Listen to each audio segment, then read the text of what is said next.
Bonjour à tous et bienvenue à cette nouvelle édition de la revue de la presse camerounaise que nous ouvrons avec le journal à caractère satirique. Et ça, c'est Le Popoli qui s'interroge au sujet du retour au pays du président de la République. Les Camerounais ont les yeux dans les nuages, nous renseigne le journal. Viendra pas. Voilà donc quelques interrogations à retrouver en grande une. Et puis en petite une ce matin, Marc Brice, la démission permanente nous est également présentée. Le quotidien Le Messager pour sa part titre à sa grande une samedi à Cadiz, l'Empire Tawamba s'agrandit. La cession de ses unités de production de farine de blé au Cameroun au consortium Cadiz par le groupe Somdia renforce le positionnement stratégique et la vitalité du management endogène du capitaine d'industrie. C'est une information ce matin à retrouver en page 4. On en parle également ce matin avec le quotidien L'économie qui titre Investissement. Célestin Tawamba reprend les moulins de Somdia au Cameroun et au Congo. Cadiz Group, d'après le commentaire que fait le journal, propriété du patron des patrons camerounais, se positionne ainsi comme leader dans le secteur de la production de la farine de blé en Afrique centrale. Mairie de la ville de Yaoundé a retrouvé également ce matin en petite une la gestion des déchets parmi les priorités de 2025. Nous continuons le périple de ce matin avec le quotidien Mutation qui s'intéresse au lac municipal de Yaoundé en nous faisant savoir que l'aménagement est allé en brousse.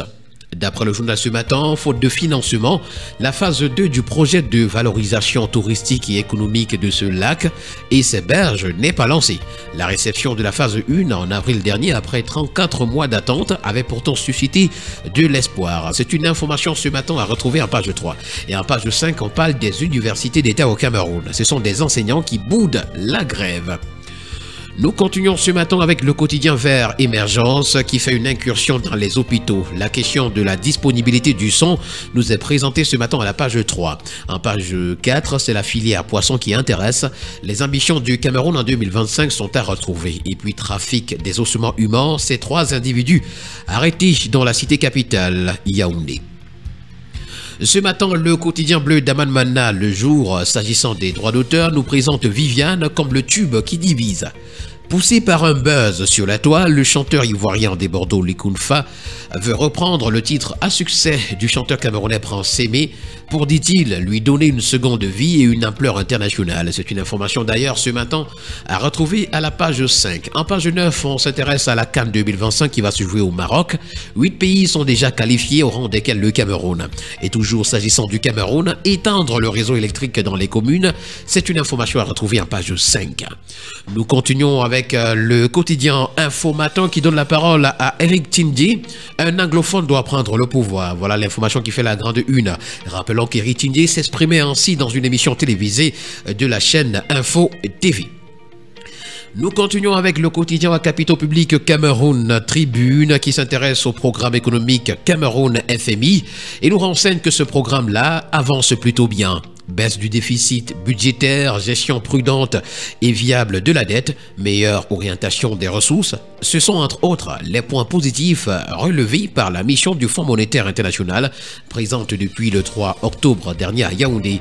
Elle a été présentée hier au Premier ministre, chef du gouvernement Joseph John Gouti et ses conclusions à l'issue de la 7e revue. C'est à retrouver ce matin en page 3. On parle de la santé, bien évidemment ce matin avec le quotidien Éco-Santé, innovation à l'hôpital général de Yaoundé. La cholangio-pancréatographie rétrograde endoscopique a été réalisée. C'est une avancée majeure qui vient d'être réalisée donc dans le domaine de la gastro-entérologie. Au Cameroun, nous renseigne le journal à ses pages 6 et 7. Et puis formation sanitaire, c'est le MinSanté qui dénonce les conditions de travail inhumaines. Toutes ces informations ainsi que bien d'autres, chers auditeurs, sont à retrouver en parcourant les colonnes du quotidien de la santé. On parle de développement local ce matin avec le quotidien Nouvel Horizon. D'ailleurs, ce développement local est une priorité. Le ministre de la décentralisation et du développement local, Georges Elanga Obam, lance un plan ambitieux pour moderniser les communes et renforcer la décentralisation, nous renseigne Nouvel Horizon. Avec le quotidien d'information républicaine, on parle de routes de qualité au Cameroun et c'est la Banque africaine de développement qui s'engage auprès du Cameroun. Le 15 octobre 2024, lors d'une audience avec le ministre des Travaux publics, Serge Nguessan, qui est le directeur régional de la Banque africaine de développement, a réaffirmé l'engagement de l'institution à soutenir le Cameroun dans son programme de développement routier avec un volume financier de 824,8 milliards de francs CFA.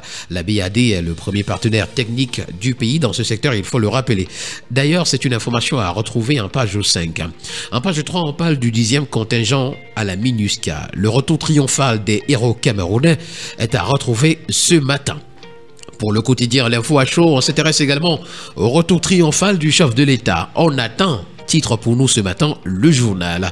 Avec le premier news magazine camerounais défi actuel, on s'intéresse plutôt aux recettes pétrolières. La SNH a versé 265,3 milliards de francs CFA à l'État au premier semestre 2024.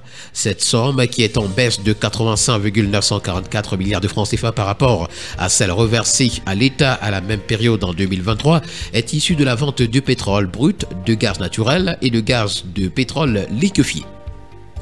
Nous continuons avec le journal Santé Nature Info qui présente le Cameroun à sa grande une comme le temple des troubles mentaux.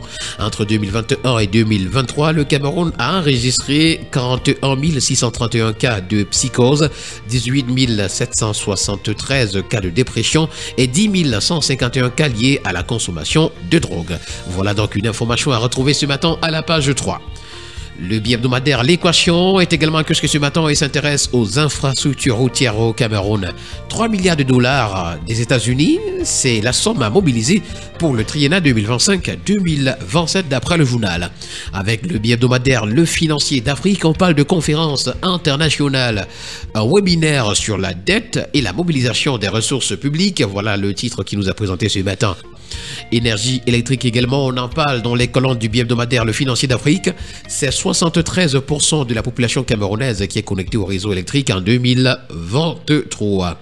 Nous continuons avec la lettre de la bourse ce matin qui revient sur les rumeurs sur l'état de santé du président camerounais en nous faisant savoir que les marchés financiers sont indifférents à ces rumeurs-là. Alors que les eurobonds du Cameroun se portent bien, une rumeur persistante fait état d'une chute libre de ses obligations sur le marché financier international. Voilà qui met un terme à cette sortie de la revue de la presse camerounaise. Merci à tous d'avoir été des nôtres ce matin. Au plaisir de vous retrouver très prochainement pour une nouvelle édition. D'ici là, portez-vous bien. Agréable journée à tous et à chacun.